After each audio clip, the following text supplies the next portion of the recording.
that does not mean that you're affirming their viewpoint No, either. not at all. Listening is not the same as affirming. And I think that some people are afraid of that. 100%. You can't disagree or agree without listening.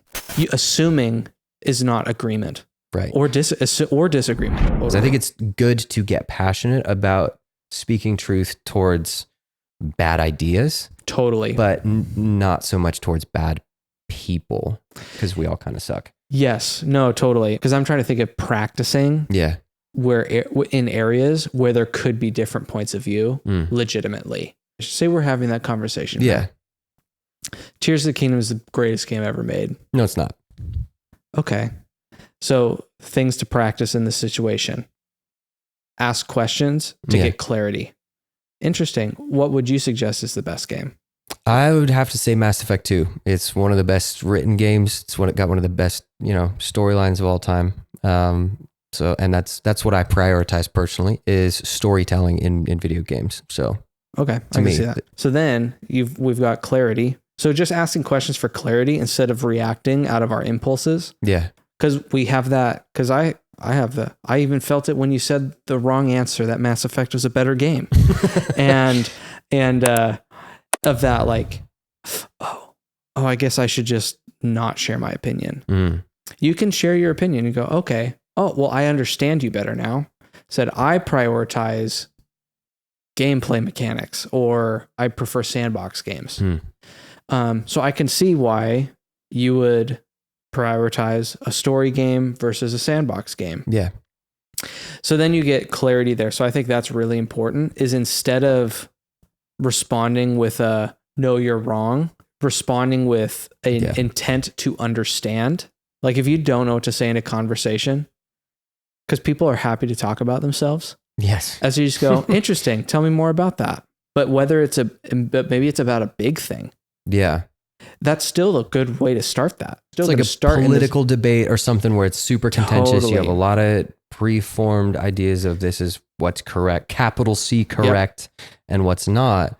And just instead of going, well, no, here's why you're wrong. Here's what the facts say. The facts don't care about your feelings. Well, facts don't care about your feelings, but people should.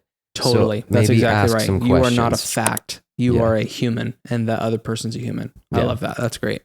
Yeah. And so asking questions. So if it could be a huge political debate where it's like, there's only one right answer in your mind. Yeah. And instead of telling them that they're wrong and facts don't have feelings, but instead responding in, with, oh, interesting. Tell me more about that. Yeah. That's instantly disarming. Even to the other the emotions are going to slow down. And then what you can do, and this is just like super basic, like persuasion stuff, is you listen and you might not agree, but you affirm what you share. Yeah. Affirm what you can agree on. Hey, you know what? The thing that we both clearly like is games that are really long. Yeah.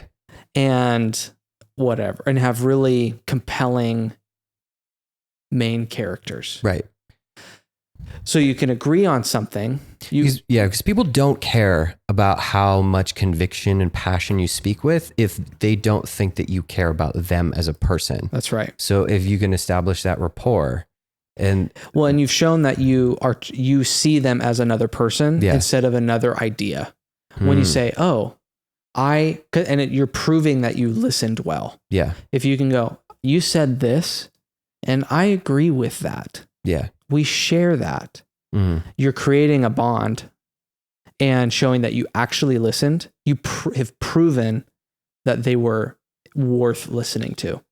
And then when you do that, then you've created a window and an opportunity for them to reciprocate what you have modeled towards them. Yeah. And maybe they won't. Or maybe they will. Yeah. And quite frankly, most of the time people do. I mean, I've talked with, again, I'm a pastor, gender identity, LGBTQ stuff, abortion, you name it. I've had to talk with people about death, euthanasia. I mean, these are the conversations that I have with people. And so most of the time, like I'm yet to have someone barge out of my office or my study or out of the restaurant. Oh, And again, not that I'm like the greatest person ever to ever have a conversation, but it's really that simple. I just go, okay, I want to understand God cares about this person.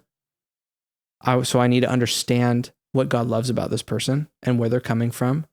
I should affirm the things that we share and likely that God cares about. Like they probably care about something that God cares about. They're just going about it the wrong way. And then I give them the opportunity to reciprocate the posture that I'm God's, how I think God would want them to be treated. And that doesn't mean I change my mind, and it doesn't mean I back down. And it also doesn't necessarily, that does not mean that you're affirming their viewpoint either. Not at all. Listening is not the same as affirming. And I think that some people are afraid of that. That's 100%. Listen, you can't disagree or agree without listening. Yeah. Assuming is not agreement. Right. Or disagreement. And you want to make sure that you are in charge of yourself in that moment. And so I think it's important that, what you're saying about because what that does is that calms you down. You need to be in command of yourself in the midst of that conversation. And be a non-anxious presence. Yes. And if you ask them a question, that gives you a chance to calm yourself down and think and process instead of reacting and letting your feelings take over and control you. Yeah.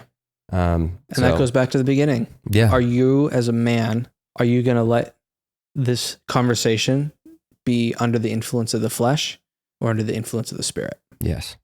Correct.